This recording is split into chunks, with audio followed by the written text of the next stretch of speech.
2026 সালের হজে মাননীয় প্রধানমন্ত্রী জনাব তারেক রহমান সাহেবের ব্যক্তিগত উদ্যোগে বিমান ভাড়া কিছুটা কমানো সম্ভব হয়েছিল। এই বছর মাননীয় প্রধানমন্ত্রী প্রচেষ্টা বিমান ভাড়া গত বছরের চেয়ে 24,830 টাকা কমানো হয়েছে। মানে এখন ভাড়া নির্ধারিত হয়েছে 1,30,000 টাকা। শেখ হাসিনা সরকারের আমলে 2023 সালে বিমান ভাড়া ছিল প্রায় 2 লক্ষ টাকা। 2025 সালে অন্তর্বর্তীকালীন সরকারের মেয়াদে বিমান ভাড়া 1,67,820 টাকা করা হয়। 2027 সালে হজে মাননীয় প্রধানমন্ত্রী ব্যক্তিগত উদ্যোগে বিমান ভাড়া কমিয়ে 1,30,000 টাকা করা হয়। হজ ব্যবস্থাপনা সংক্রান্ত নির্বাহী কমিটির অনুমোদন ক্রমে এই বছর সরকারি মাধ্যমে আমরা 2টি হজ প্যাকেজ নির্ধারণ করেছি, যথা হজ প্যাকেজ 1 ও হজ প্যাকেজ 2 সাশ্রয়ী। হজ প্যাকেজ 1-এ এই প্যাকেজে হজ যাত্রীদের মক্কায় হারাম শরীফের বহির্চত্বর হতে প্রায় 1000 থেকে 1400 মিটারের মধ্যে এবং মদিনায় মার্কাজি এরিয়ার আবাসন সুবিধা দেওয়া হবে।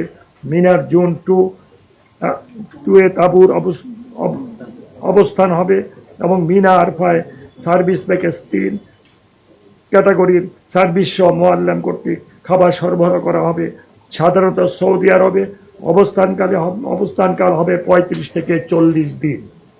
উল্লেখ্য, অতিরিক্ত অর্থ পরিশোধ সাপেক্ষে রুম আপগ্রেডেশন এবং শর্ট প্যাকেজ সুবিধা নেওয়া যাবে।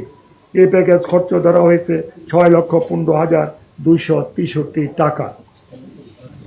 হজ প্যাকেজ 2 সাশ্রয়ী। এই হজ প্যাকেজ 1-এর চেয়ে কিছুটা সুলভ প্যাকেজ। এই প্যাকেজে হজযাত্রীদের মক্কায় হোটেল হারাম শরীফের বহির্চত্বর হতে 2 থেকে 3 কিলোমিটারের মধ্যে হবে। মদিনায় মার্কাজি এলাকার বাইরে মসজিদ নববী হতে 800 মিটারের মধ্যে আবাসনের ব্যবস্থা করা হবে। মিনায় জুন 5-এ তাঁবুর ব্যবস্থা করা হবে। মিনা আরফা সার্ভিস প্যাকেজ 3 ক্যাটাগরির সার্ভিস সহ মোয়াল্লেম কর্তৃক খাবার সরবরাহ করা হবে এবং হোটেলের অবস্থান 2 কিলোমিটারের বেশি দূরে হলে সৌদি সরকারের বিধান অনুসারে সালাওয়াত বাসের ব্যবস্থা থাকবে। এই প্যাকেজের খরচ ধরা হয়েছে 5,05,648 টাকা। প্রিয় সাংবাদিক বৃন্দ, বেসরকারি তথা হজ এজেন্সির মাধ্যমে হজ যাত্রীদের জন্য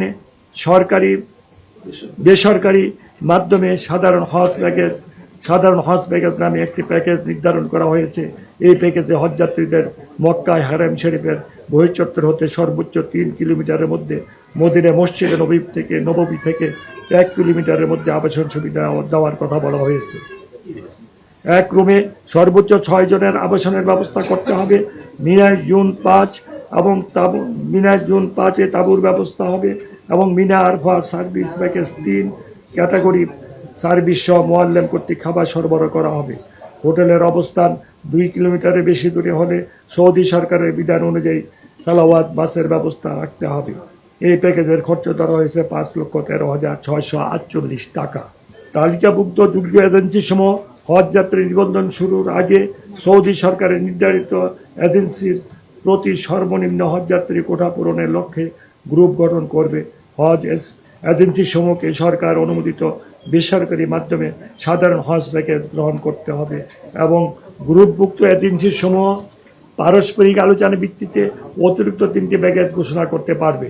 তবে সরকার ঘোষিত প্যাকেজ 2-এর বর্ণিত সেবা সুবিধাদি কমিয়ে এনে কোনো প্যাকেজ ঘোষণা করতে পারবে না।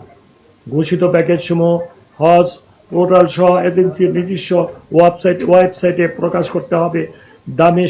দমে শুকুর এবং আদাহি এবং ক্যাটারিং বাধ্যতামূলক হওয়ায় এই 2টি খাতের ব্যয় অন্তর্ভুক্ত না করে কোনো প্যাকেজ ঘোষণা করা যাবে না। হজ সিস্টেমে প্যাকেজ নির্ধারণ ছাড়া হজ যাত্রী নিবন্ধন করা যাবে না। প্রিয় সাংবাদিক বৃন্দ, প্রবাসী বাংলাদেশে হজ যাত্রীগণ 2027 সালে হজে যিনি যে দেশে অবস্থান করেছেন সেই দেশে স্বাস্থ্য পরীক্ষা ও টিকা গ্রহণ করে ভিসার আবেদন করতে পারবেন। এর আগের বছরগুলিতে তাদের দেশে এসে কাজগুলি করতে হতো, তবে 2026 সালে আমরা বিদেশে থাকার একটা স্পেশাল ব্যবস্থা করে দিয়েছিলাম। এছাড়া প্রবাসী বাংলাদেশি হজ যাত্রীগণ যাতে অবস্থানরত দেশ থেকে সরাসরি সৌদিতে যেতে পারেন সেই বিষয়ে আমরা চেষ্টা করে যাচ্ছি। 2027 সালের হজের নিবন্ধন 24 সেপ্টেম্বর 2026 তারিখে শেষ হবে। হজ সিস্টেমে প্যাকেজ নির্বাচন করে 3.5 লক্ষ টাকা জমা দিয়ে প্রাথমিক নিবন্ধন ও প্যাকেজের সমুদয় টাকা জমা দিয়ে চূড়ান্ত নিবন্ধন করা যাবে। হজ গমনের জন্য পাসপোর্টের মেয়াদ 2027 সালের 31 ডিসেম্বর পর্যন্ত থাকতে হবে। কার্ড দেখে সাপেক্ষে 2027 সালের 8 এপ্রিল হজ ফ্লাইট শুরু হবে এবং 15 মে পবিত্র হজ অনুষ্ঠিত হবে।